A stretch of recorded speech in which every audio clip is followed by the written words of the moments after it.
muito bem-vindos ao nosso Sofá da Nave de hoje e abrimos a temporada escorpiana por aqui e quero trazer assim a pitada de escorpião que temos para esse momento, né, que estamos vivenciando com o Sol em Escorpião, que é uma grande possibilidade da gente olhar para as nossas sombras.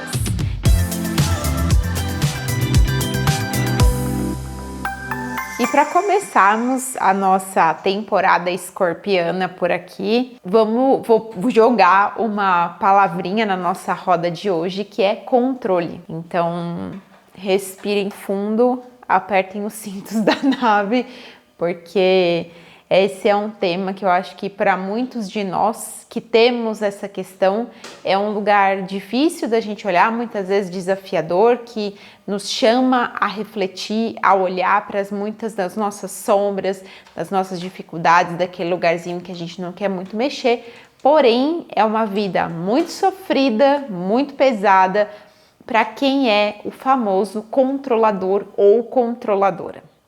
Então, gente, já que um Sol em Escorpião nos chama para esse momento de olhar as nossas partes difíceis, os assuntos difíceis de lidar, os tabus, as nossas feridas, aquilo que a gente não quer muito tocar, que é o invisível, é o mistério, é esse lugar de rendição, de perdão, em que a gente vai encontrar muitas vezes, sim, né, de uma maneira destrutiva, a vingança, o ressentimento, o rancor, e do outro lado, né, fazendo o oposto complementar, temos o signo de Touro, que muitas das vezes, quando a gente não quer mexer nesses assuntos difíceis de lidar, quando a gente não quer ir lá para o submundo da nossa vida e ter que limpar os porões da nossa alma, a gente vai para Touro e a gente vai tentar o quê? Se agarrar nesse mundo materialista, nesse mundo da matéria, que a gente só acredita naquilo que a gente vê, naquilo que a gente toca e que a gente fica se ocupando com quantos dinheiros temos no banco, com a nossa vida material, aquilo que a gente tem,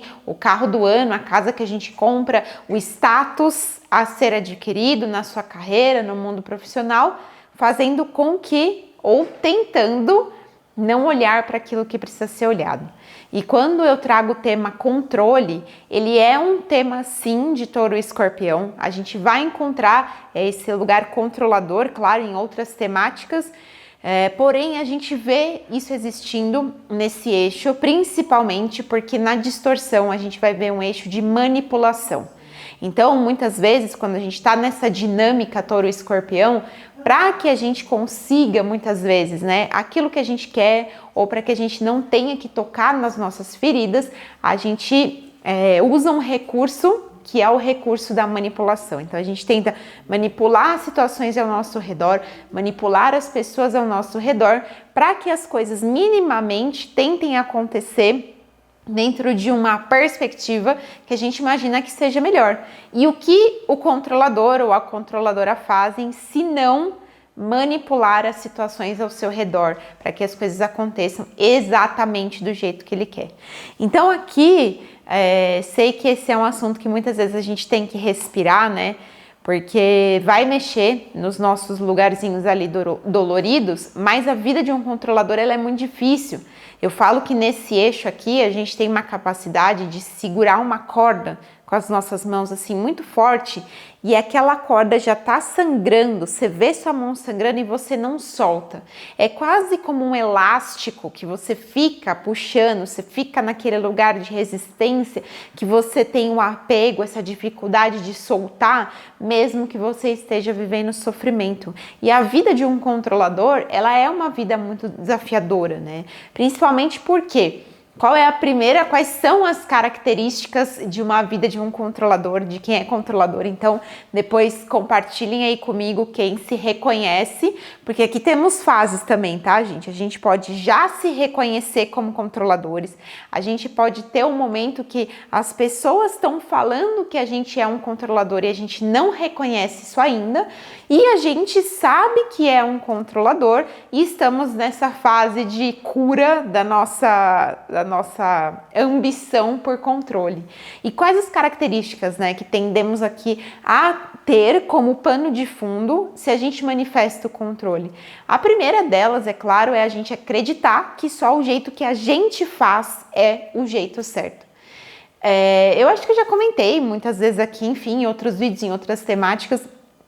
Eu tive na minha criação uma presença de uma mãe muito controladora, em que ela tinha esse apego, né, essa corda segurada nas mãos, achando que o único jeito em que as coisas davam certo ou elas eram certas era da maneira dela. Então, a única forma de alguma coisa acontecer era sendo do jeito que ela achava. Isso que era certo, né? Esse é uma das principais características do controlador. Então, muitas vezes é aquele peso nas costas que o controlador assume, e aí é onde a gente vai ver. Me contem aqui, tá? Você que se reconhece como um controlador, uma controladora, você sente o peso no mundo das suas costas. E por que que você sente esse peso? Porque você quer pegar tudo para si, você abraça o mundo inteiro para você, nessa falsa ideia de que o seu jeito é o único certo. Então, é aquele que pega todas as tarefas da casa, quer resolver todos os problemas da família, não consegue delegar atividades na sua equipe de trabalho, no seu campo profissional, tá tentando resolver o problema de todos os amigos, porque na cabeça do controlador, só ele faz do jeito certo.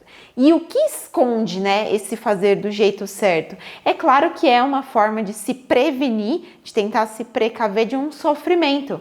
Então, se eu vou lá e eu arrumo a casa inteira do meu jeito, se eu resolvo a vida de toda a família do jeito que eu acho que é certo, se eu pego todas as tarefas do meu ambiente profissional e faço eu do meu jeito, eu tenho essa falsa ilusão de acreditar que então não tem perigo de eu sofrer. Não tem perigo de eu me frustrar.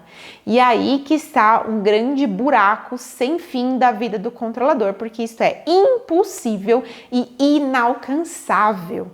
Uma vez que o nosso jeito, né, ou esse lugar do controlador de achar que o jeito dele é único, é totalmente uma ilusão e uma fantasia. E eu sempre trago aqui a reflexão.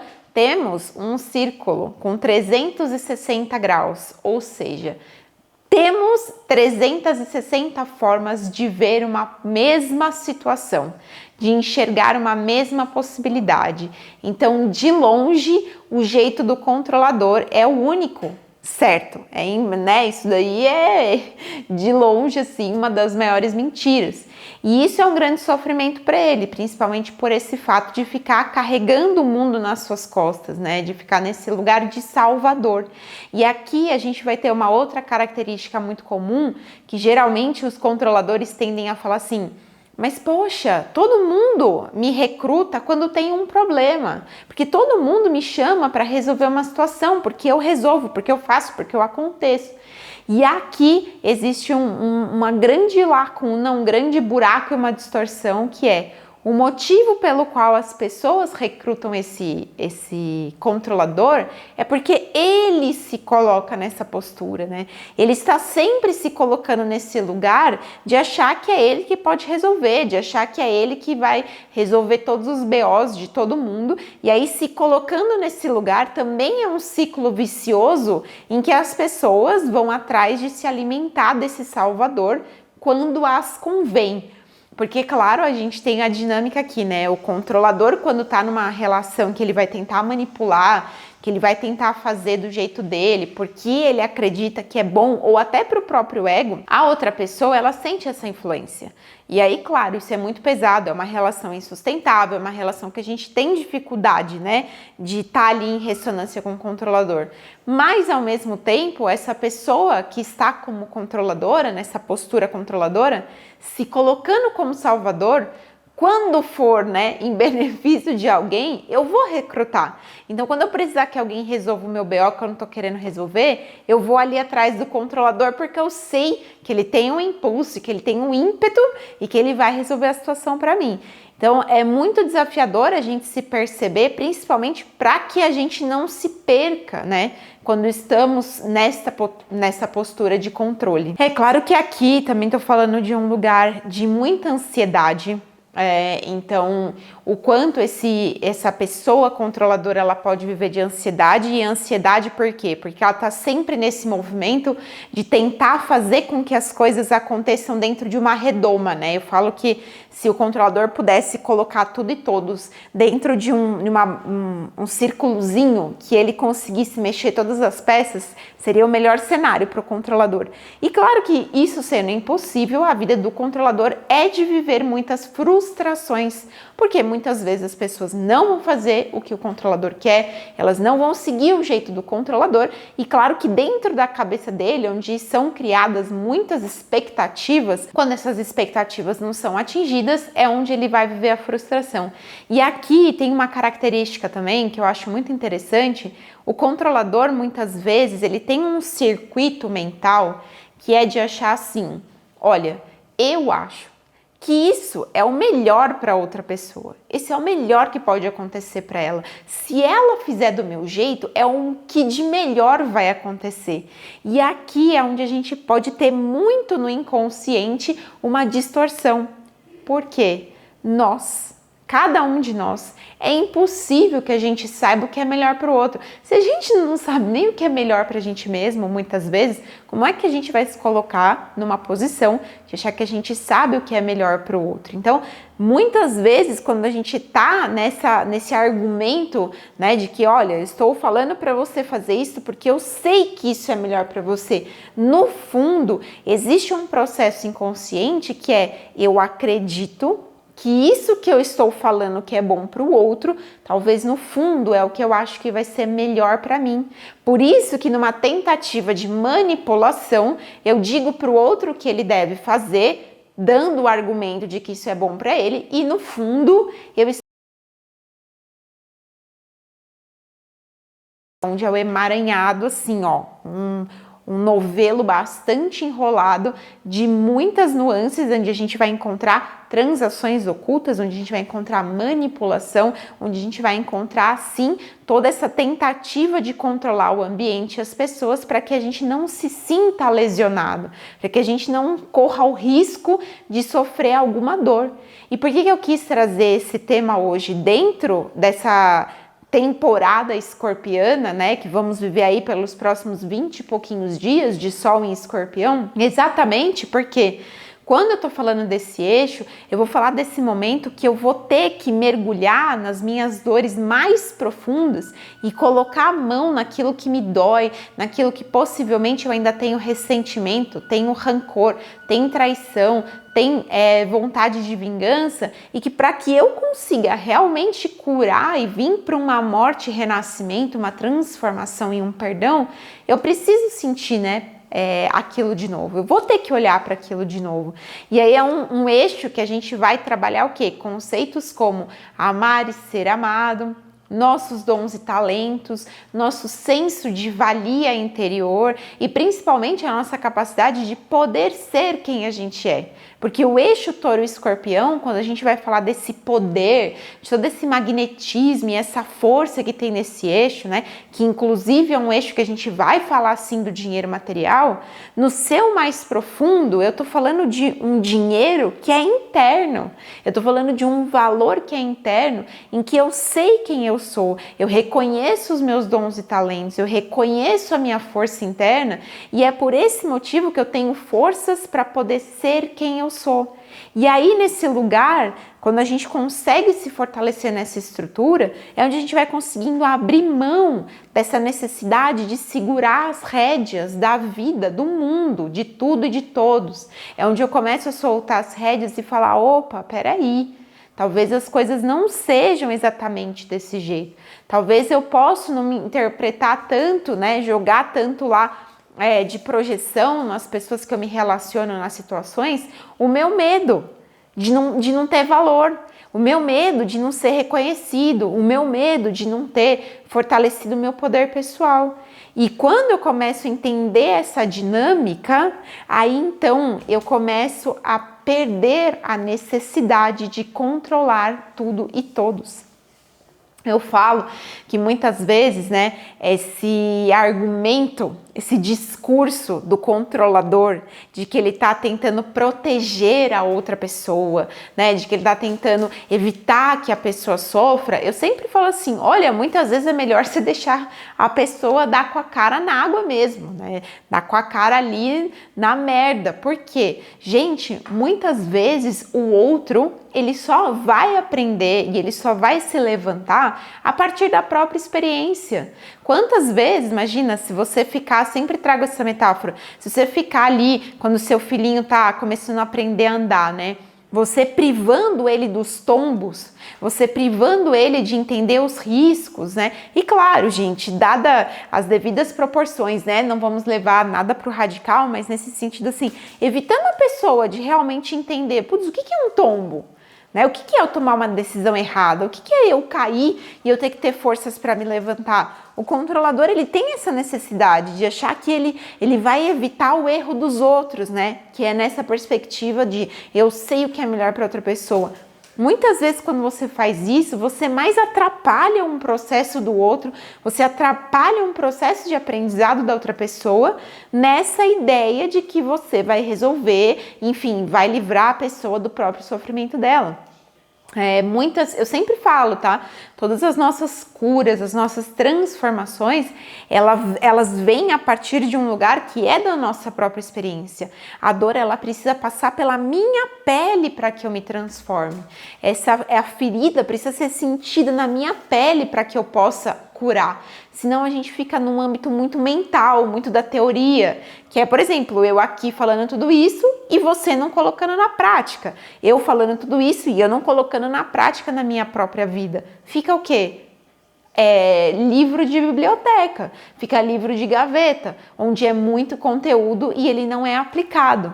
E eu acho que aqui é onde a gente entra numa parte que eu particularmente acho muito bonita e acho de uma magnitude muito profunda da vida, que é um lugar assim, gente, a vida, ela quer se manifestar através de nós. A vida não quer que a gente vá lá e force algo para acontecer. Na verdade, ela não precisa que a gente faça isso. A vida, ela é por si só e o que ela quer é que ela aconteça através de nós. A vida quer nos acontecer. Tem uma frase que eu sempre falo, eu acho muito bonita, a vida não quer que a gente faça algo para acontecer. Ela quer acontecer através de nós. E o que é isso se não estarmos presentes no aqui e agora, observando e aceitando tudo que nos atravessa no aqui e agora? É nesse momento que, se a gente não tomar cuidado, todo o conhecimento que a gente vai adquirindo ao longo da nossa jornada, ele pode se tornar o quê? Um julgamento para dizer o que eu acho que é certo, o que eu acho que é errado. E qual é o único local em que a vida acontece? É no aqui e agora. A vida só está acontecendo aqui. Lá já foi. Para lá eu ainda não sei. O momento em que eu tenho a oportunidade de que algo aconteça é de fato no aqui e agora. Então, sob essa ótica, eu acho que é muito bonito quando a gente tem esse refinamento do que é o ser controlador e como eu posso, né? Porque a pergunta que fica, eu imagino, é como é que eu posso começar a soltar um pouco mais dessa tendência? Primeiro, eu acho que além de compreender esse lugar de manifestação da vida, a gente tem, numa segunda camada disso, um lugar de confiança. E confiança no quê? Gente, confiança de que aquilo que estiver ao meu alcance eu executo e aquilo que não estiver eu solto. Do que eu tô falando quando eu falo isso? Olha, se tá faltando arroz na sua casa e você sabe que tem arroz na vendinha da esquina, tá tudo bem você controlar essa situação e você sair da sua casa, ir na vendinha da esquina, comprar o seu arroz e voltar para sua casa fazer o seu arroz. Agora, se você tem lá seu chefe, que é dono da empresa, que tá tentando colocar ou implementar uma política X na empresa, que ele é o dono e que por mais que você tenha uma visão diferente, uma visão que na sua perspectiva você imagina que seja melhor, você tem controle sobre isso? Talvez você não tenha 100%. Talvez você tenha ali uma abertura. Mas no fim das contas, quem vai decidir não é o seu chefe, porque ele é o dono da empresa. É nesse momento que a gente abre mão do controle. É nesse momento que eu deixo a vida se manifestar, que eu permito que essa manifestação da vida me atravesse, para que o quê? Olha, aquilo então que tiver que acontecer, vai se manifestar, porque eu não tenho controle sobre tudo. E se o chefe der com a cara na água, tudo bem, ele vai levantar e vai começar de novo e de repente vai acatar a sua ideia, mas e se der certo o que ele está falando naquele momento e que não foi o que você imaginava? Assim são para as nossas relações amorosas, com a nossa família, com os nossos amigos e até a gente com a gente mesmo. Eu sinto que nesse lugar de controladores, a gente tenta sim controlar muito o externo, mas eu acho que num certo nível a gente também está tentando controlar a nossa própria vida, sabe? Então, são muitas das situações em que eu fico tentando controlar o que o outro vai falar ou como que eu vou me colocar numa situação para eu evitar o sofrimento e eu vou controlar o que o outro pensa ou o que o outro faz para que aquilo não respingue em mim. E aí, no fundo, eu tô assim, né? Além de tentar controlar a minha própria vida para eu evitar olhar para as minhas dores, eu tô tentando controlar a vida lá de fora. Qual é a chance disso dar certo? Acho que nenhuma, né? E com tudo isso, eu acho que uma das perguntas que a gente pode se fazer é assim, né? Quando é que você se perde na vida? Quando você não aceita o que acontece no aqui e no agora. E vejam, para um controlador, essa talvez seja uma das coisas mais desafiadoras. Por quê? Porque se algo não acontece do jeito que ele imagina no aqui e agora, caos, né? Confusão, meu Deus do céu, e agora? Então, meus queridos controladores e controladoras, né? Para todo mundo que, enfim, e eu acho que ninguém tá livre, tá? Acredito que tenhamos níveis, assim. Talvez pessoas que ainda estão muito num controle em excesso, pessoas que já estão conseguindo transitar melhor, pessoas que talvez que tenham um pouco menos, mas todos nós temos esse lugar do controle, do apego, né, do medo, da frustração, e em algum nível se apresenta nas nossas vidas. E aí eu sinto que uma grande chance da gente olhar para isso é exatamente sobre essa perspectiva, nesse lugar de permitir que a vida se manifeste através de nós, conseguir compreender que a vida só acontece no aqui e no agora, soltar as mãos de achar que tudo é do seu jeito ou que você é o único salvador capaz de resolver os problemas de todas as pessoas e principalmente, gente, deixar que cada um viva as suas próprias experiências. Você vai ter que viver as suas, então permita que os outros também vivam a deles, né? Não tirando muitas vezes, um erro é o que faz alguém aprender, não é mesmo? Se não tivessem erros, não teríamos aprendizados. Então, acredito que é a gente conseguir soltar um pouquinho mais a mão disso tudo, ter coragem de mergulhar nessas águas escorpianas, porque são essas águas lodosas, sim, são os nossos traumas, sim, é o nosso momento de confiar no invisível, sim, e que a gente consiga, a partir disso, se render, se colocar de joelhos perante essa sabedoria divina que é a vida e confiar que tudo aquilo que vai acontecendo aqui agora é a única coisa que poderia acontecer, é o que tinha para acontecer. Independente se dentro da sua cabeça existe um julgamento de quanto isso é bom ou é ruim, que você consiga se manter fortalecido no seu poder pessoal, nas suas filosofias de vida e ao mesmo tempo confiar de que se algo aconteceu é porque era aquilo que estava neste momento possível de ser manifestado e o que eu posso tirar disso de aprendizado e de lição. E aí com certeza o peso de carregar o mundo nas costas, de evitar as frustrações, de não lidar com os seus medos, com certeza ele diminui, porque é lidando com esse mundo escorpiano que a gente sim consegue se elevar, né? E também manifestar na matéria, encontrar o que é a pureza, a inocência taurina, a verdadeira estabilidade e segurança, porque tenho que dizer aqui que dinheiro, carro, casa, não é a verdadeira estabilidade e segurança. A verdadeira estabilidade e segurança que encontramos em Touro é o que? O nosso auto-amor, é o nosso senso de merecimento, é o nosso senso de mais-valia, é o reconhecimento dos nossos dons e talentos. Esse sim é um lugar que, haja o que houver, nada é capaz de abalar essa estrutura, porque todo o resto, gente, eu posso ter 1 milhão no meu banco hoje e amanhã eu ter 0.